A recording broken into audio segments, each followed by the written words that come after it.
Hello everyone, welcome to Fresa Technologies YouTube channel. In this video, we are going to see how to view the BOE dashboard pending claim details in Fresa application. Initially, we have to log into Fresa application.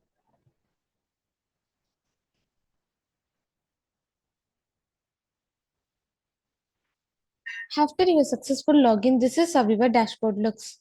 Now, go to the documentation module. Here, we have to select the BOE dashboard menu under the documentation module.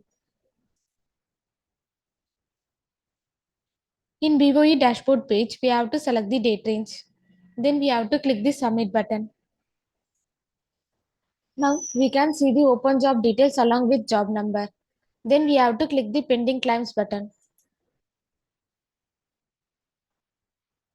In this BOE dashboard pending claim details page, we can view the BOE details with BOE number and claim date. Now click the options menu. Then we have to click the download button to download this BOE dashboard pending claim details.